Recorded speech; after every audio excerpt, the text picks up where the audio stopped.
আমি সালমা বানু, সহকারী অধ্যাপক, রাষ্ট্রবিজ্ঞান।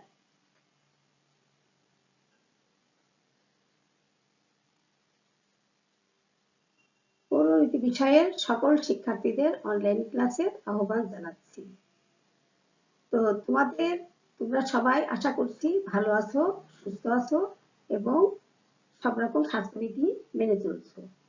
তো তোমাদেরকে আমি গত ক্লাসে পৌরনীতি ও সুশাসন প্রথম পত্রের ৩য় অধ্যায় পড়িয়েছিলাম। প্রথম পত্রের ৩য় অধ্যায়ে তোমাদের মূল্যবোধটা পড়িয়েছিলাম। তো আজ আমি তোমাদের এই অধ্যায়েরই আইন অংশটা পড়াবো। তো তোমরা আইন সম্পর্কে সবারই কম বেশি ধারণা আছে। আইনের সাধারণ অর্থ কি? নিয়ম কানুন বা বিধিবিধান। আইনের সাধারণ অর্থ নিয়ম কানুন বা বিধিবিধান। তো আর আইন কিন্তু বাংলা শব্দ হলেও এই শব্দটা ফার্সি থেকে এসেছে। আইন বাংলা শব্দ হলো এই শব্দটা ফার্সি, এর অর্থ নিয়ম বা সুনির্দিষ্ট নীতি। সুনির্দিষ্ট নিয়ম বা নীতি। তাহলে আমরা দেখছি কি আইনের সাধারণ অর্থ হলো নিয়ম কানুন বা বিধিবিধান, আর আইন শব্দটা ফার্সি থেকে এসেছে, যার অর্থ সুনির্দিষ্ট নিয়ম বা নীতি।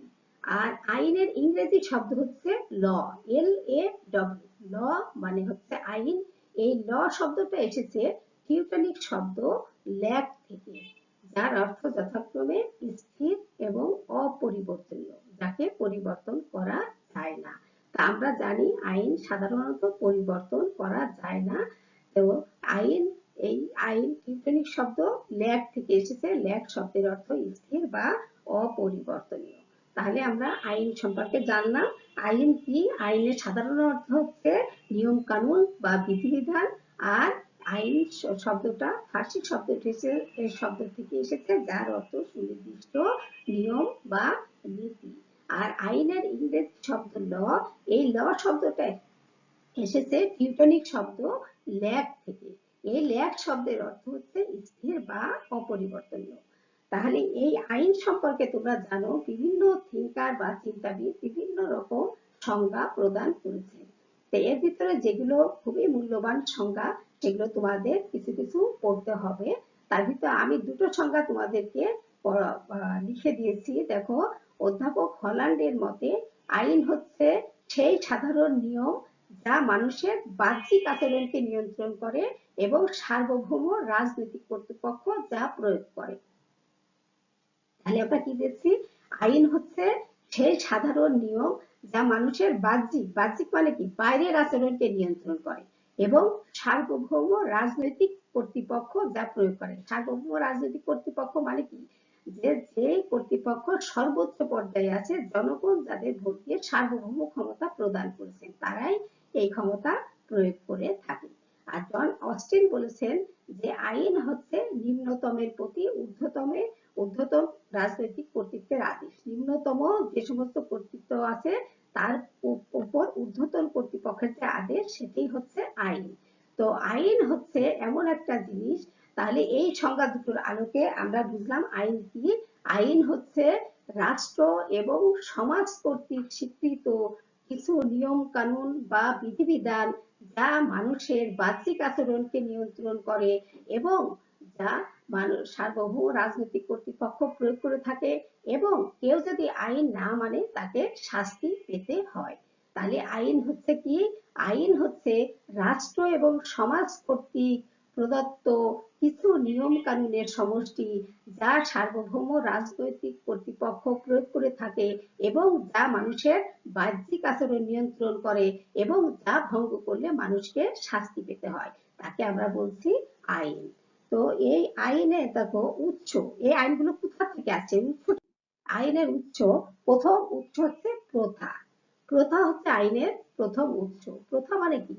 যে সমস্ত আচার আচরণ নিয়ম নীতি দীর্ঘদিন ধরে সমাজে প্রচলিত হয়ে আসছে এবং মানুষ এমনিতেই সেগুলো মেনে চলছে, সেগুলোকে আমরা বলি প্রথা। এই প্রথা যখন সরকার কর্তৃক স্বীকৃতি লাভ করে, তখন সেটা আইনের মর্যাদা লাভ করে। ইংল্যান্ডের সাধারণ আইন কিন্তু এই প্রথাভিত্তিক আইন। তাহলে প্রথা কি? সমাজে প্রচলিত আচার আচরণ, রীতি নীতি, সংস্কৃতি যা বহুদিন ধরে যুগের পর যুগ ধরে মানুষ মেনে আসছে সেটাকে আমরা কি বলি? প্রথা বলি।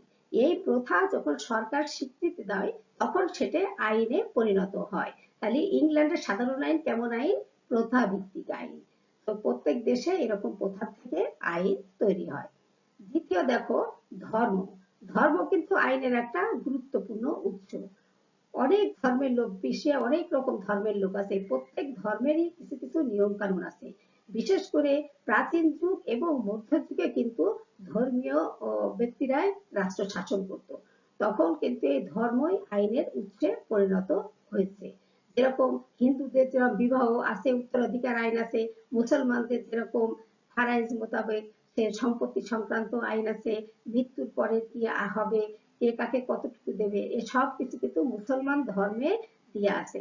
কুরআন এবং সুন্নাহর আলোকে কিন্তু মুসলমানদের ভাগ বটোয়ারা নীতি স্বীকৃত হয়েছে সরকারের কাছে, সরকারের মাধ্যমে। তাহলে এই সরকার যে যে সম্পত্তির যে আইনটা, এটি কিন্তু ধর্মভিত্তিক আইন, এবং প্রত্যেকটা রাষ্ট্রের যে ধর্ম আছে সেই ধর্মেরই ও আইন স্বীকৃতি দেয়। এভাবে আইনের ধর্ম আইনের একটা গুরুত্বপূর্ণ উৎস। তারপর দেখো বিচারালয়ের সিদ্ধান্ত। বিচারকরা কি করে? বিভিন্ন মামলা পরিচালনা করে এবং রায় প্রদান করে। তো দেখা যায় যে অনেক সময় দ্ব্যর্থবোধক শব্দ থাকে, বা অনেক সময় দেখা যায় যে এমন একটা মামলা আসলো যে মামলায় কোনো এর আগে কোনো নজির নাই। তখন তারা কি করে? নিজেদের মেধা, যোগ্যতা, প্রজ্ঞা দিয়ে একটা আইন তারা তৈরি করে, এবং তার আলোকে তারা তাদের ব্যাখ্যা দিয়ে থাকে কোন আলোকে তৈরি করলো। পরবর্তীকালে দেখা গেল যে অন্যান্য বিচারকরা তাদের ওই আইনটাকে গ্রহণ করে। গ্রহণ করার ফলে কি আস্তে আস্তে হয় কি, যে ওই সিদ্ধান্তটাই একসময় আইনের মর্যাদা লাভ করে। এভাবেও আইন তৈরি হয়। তাহলে আমরা কি দেখছি? প্রথম হচ্ছে প্রথা, দ্বিতীয় হচ্ছে ধর্ম, তৃতীয় হচ্ছে বিচারালয়ের সিদ্ধান্ত। 4 নম্বর হচ্ছে বিজ্ঞানসম্মত আলোচনা। বিভিন্ন দেশের বিভিন্ন বড় বড় আইনজ্ঞ আছে, তারা আইনের অনেক বড় বড় বই লিখেছে। সেই সমস্ত বই কিন্তু আইনের একটা গুরুত্বপূর্ণ উৎস। যেরকম আমি কয়েকটা বই তোমাদের নাম বলবো, যেরকম ইংল্যান্ডের কোক ব্যাকস্টোন, আমেরিকার কেন, তারপরে মুসলমানদের হুদায়ুন আলমগীর, এগুলো হচ্ছে বিজ্ঞানসম্মত বড় বড় আইন আইনজ্ঞদের বড় বড় বই। তো এই সমস্ত যারা বিচারক, তারা এই সমস্ত বই থেকে বিভিন্ন রেফারেন্স গ্রহণ করে আইনের ভিতরে তারা আইন পরিচালনা করে। এইভাবে সেই সমস্ত বিজ্ঞানসম্মত আলোচনা আস্তে আস্তে আইনের ভিতরে চলে আসে। এভাবেই আইন তৈরি হয়। তাহলে আইনের আমরা কয়টা পাইলাম এই পর্যন্ত? 4টি। প্রথা, ধর্ম, বিচারালয়ের সিদ্ধান্ত এবং বিজ্ঞানসম্মত আলোচনা। তারপর দেখো আছে ন্যায়বোধ। ন্যায়বোধ কিভাবে আসে? যে তোমরা জানো যে আইন স্থির এবং অপরিবর্তনীয়। আইনকে কি পরিবর্তন করা যায়? যায় না। কিন্তু সমাজ পরিবর্তনশীল। সমাজ কিন্তু প্রতিনিয়ত পরিবর্তিত হচ্ছে। এই পরিবর্তন কখনো খুব দ্রুত হয়, কখনো ধীর গতিতে হয়, কখনো দেখা যায়, কখনো দেখা যায় না। তো এই পরিবর্তনের পরিপ্রেক্ষিতে দেখা যাচ্ছে যে যে বর্তমান সমাজে এমন অনেক আইন আছে, পুরনো আইন আছে, যেগুলো আর এখন কার্যকরী না। সেই সময় এখন সেই সমস্ত আইন দিয়ে কিন্তু এখন বিচার করা যাবে না। এই কারণে ন্যায়বোধ থেকে তারা নতুন নতুন আইন অনেক সময় তৈরি করে থাকে।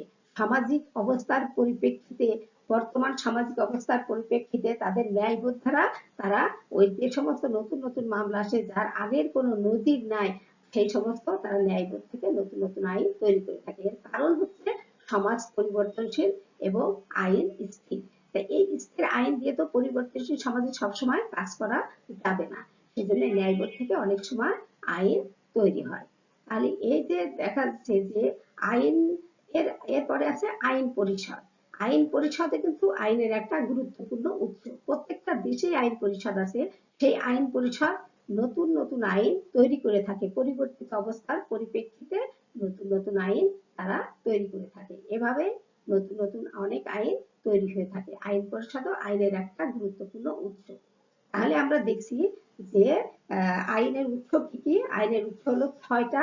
এছাড়া অস্টিন বলেছেন আইনের উৎস একটাই, যে ঊর্ধ্বতন কর্তৃপক্ষের আদেশই আইন। আবার ওপেনহাম বলেছেন যে জনমত আইনের একটা গুরুত্বপূর্ণ উৎস। এটা ঠিকই আছে যে জনমত আইনের একটা গুরুত্বপূর্ণ উৎস। তাহলে আমরা মোটামুটি সর্বজন স্বীকৃত যে উৎস, আইনের গুরুত্বপূর্ণ উৎস, সেটা হচ্ছে আমরা গ্রহণ করছি যে আইনের উৎস কয়টা? আইনের উৎস 6টা। এই 6টা উৎস কে বলছে? হল্যান্ড বলছে আইনের উৎস 6টা, এবং এটাই সর্বজন গ্রহণযোগ্য মতবাদ। তাহলে আইন কাকে বলে? আইন হচ্ছে যে রাষ্ট্র এবং সমাজ কর্তৃক প্রযুক্ত প্রদত্ত এমন কিছু নিয়ম নীতি ও বিধিবিধানের সমষ্টি যা রাষ্ট্র এবং সমাজ প্রয়োগ করে থাকে, যা মানুষের বাহ্যিক আচরণ নিয়ন্ত্রণ করে থাকে এবং যা অমান্য করলে তাকে শাস্তি পেতে হয়। তাহলে আইনের সাধারণ অর্থ হচ্ছে নিয়ম বা বিধিবিধান, নিয়ম নীতি বা বিধিবিধান। আর আইন শব্দটা কোন শব্দ তোমাদের মনে আছে? আইন শব্দটা কিন্তু ফার্সি শব্দ, আর আইনের ইংরেজি শব্দ হচ্ছে ল। এই ল শব্দটা আসছে কোন শব্দ থেকে? ল শব্দটা আসছে টিউটনিক শব্দ ল্যাগ থেকে, যার অর্থ স্থির বা অপরিবর্তনীয়। তাহলে আমরা আইনের সংজ্ঞা এবং আইনের উৎস আজকে আমরা এখানে পড়া করলাম। তো তোমাদের নিশ্চয়ই হচ্ছে, আর তোমরা আগের পড়াগুলো পড়েছো কিনা জানি না, তবে আমি আশা করছি তোমরা আগের পড়াগুলো সব ঠিক মতো পড়বে, এবং 3টে অধ্যায় তোমাদের মোটামুটি অনেক দূর এগিয়ে গেল। এই অধ্যায়গুলো তোমরা ভালো করে পড়বে।